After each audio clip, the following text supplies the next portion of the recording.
Dalam kasanah filosofi kebudayaan Minangkabau, surau memiliki peran yang sangat penting dalam struktur sosial bermasyarakat.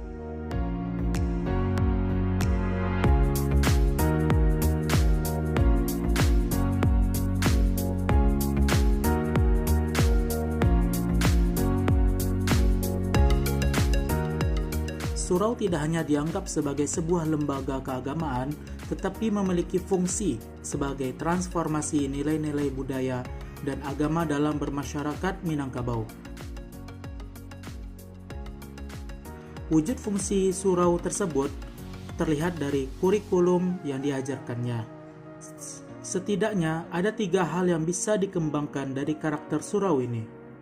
Yang pertama, pendidikan ilmu agama. Pendidikan agama yang diajarkan di surau mulai pokok-pokok akidah yaitu tauhid, akhlak mulia, serta penerapan dalam kehidupan diikuti dengan pengajaran agama Islam yang mudah dipahami dan diamalkan.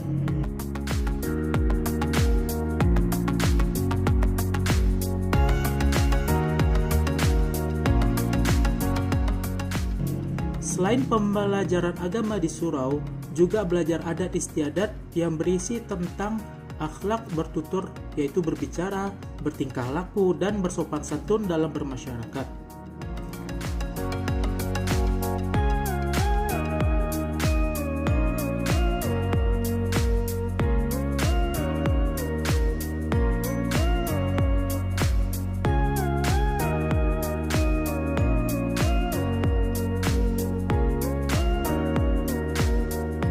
Dalam pembelajaran ini, anak diajarkan tentang tata krama bertutur kata.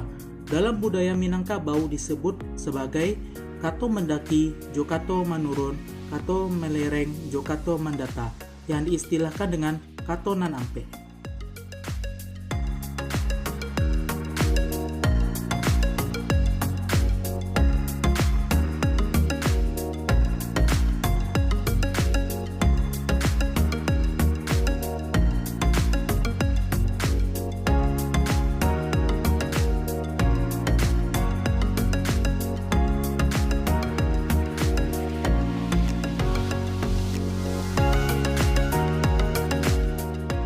Dalam kegiatan ini, karakter yang dikembangkan adalah karakter religius, taat beribadah, serta budaya berkelompok dan berorganisasi.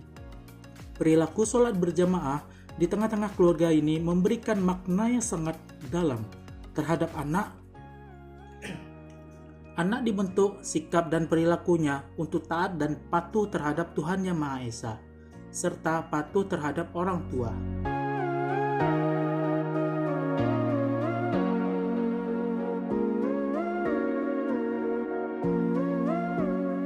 Pada dasarnya, program surau ini sangat mudah dilaksanakan oleh masyarakat dalam keluarganya.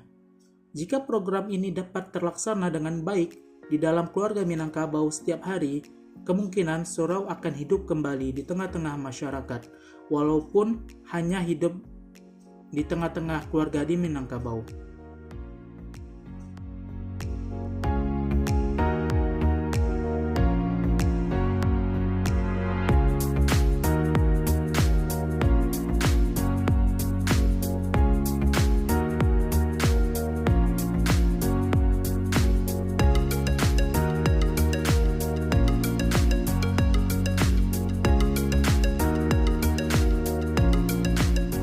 Anak dididik untuk cinta dengan tanah airnya, budayanya, serta apa yang terkandung di dalamnya, sehingga ia tidak akan melupakan kampung halamannya jika telah berhasil dirantau nantinya. Dalam kegiatan ini, karakter yang dikembangkan untuk anak adalah karakter tangguh, membela yang benar, berani, suka menolong, dan tidak mudah berputus asa.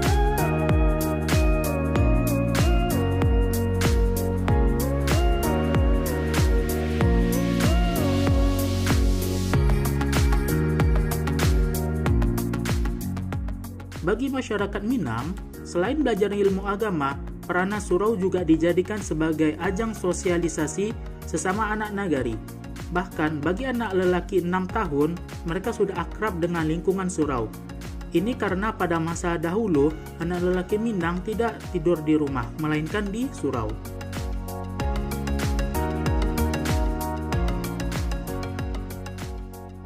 Bahkan kedekatan emosional masyarakat Minangkabau dengan surau menjadikan faktor kunci lestarinya pemahaman tradisional di ranah Minang dan buah dari sebuah interaksi antara dua kultur yang saling berdialog. Sudut pandang kelompok modernis terhadap surau tradisional sesungguhnya melepaskan ikatan-ikatan kultural yang telah terjalin demikian lama, sehingga memunculkan bentuk-bentuk Islam tradisi yang mapan di wilayah Minangkabau.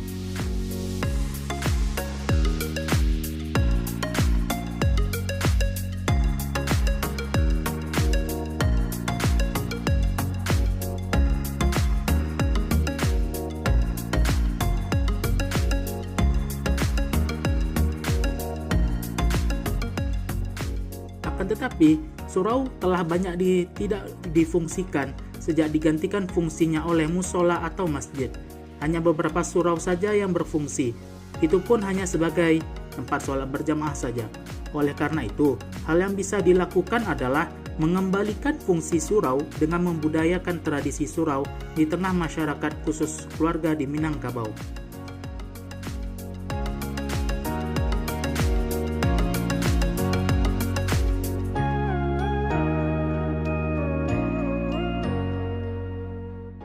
Salah satunya di Musola Al-Hikmah Center yang berlokasi di Jorong Bulu Kaso, Nagari Tabe, Kecamatan Pariangan.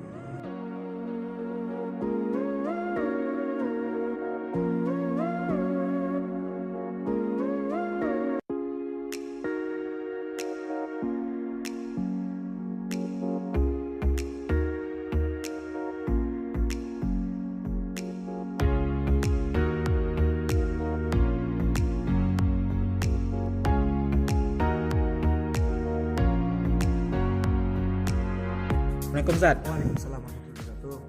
Nama saya Farid Zat. Nama Zat? Ya, nama saya Muhammad Zaki Habibullah, biasa dipanggil sehari-hari dengan Zaki. Kegiatan Zat di sini biasanya ngapain aja sehari-hari Zat? Saya biasanya di sini mungkin jadwal ngajar saya, ngajar tahfiz dan juga ngajar TPA. Yang mana jadwal tahfiz dan TPA di sini untuk yang ngajar TPA itu setiap hari Senin kecuali hari Selasa. Setiap minggunya, Senin sampai Minggu kecuali hari Selasa.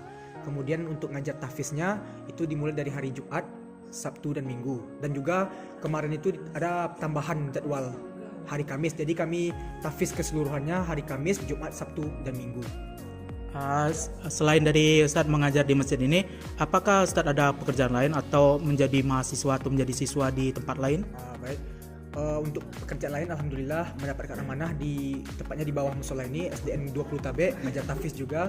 Kemudian di Tanjung Limau, di Tawalib Tanjung Limau, mengajar MTS dan juga MA untuk tahfiz. Kemudian untuk keseharian, untuk studi, saya belajar di UIN Muhammad Yunus Batu Sanggar ya, dengan jurusan ilmu Al-Quran Tafsir semester 5. Baik. Untuk di pengajaran di musola ini ada berapa mahasiswa? Ada berapa yang diajar di sini? Baik. Mengenai murid ataupun santriwan ataupun santriwati di Musola Al-Hikmah ini sebanyak lebih kurang 25 orang.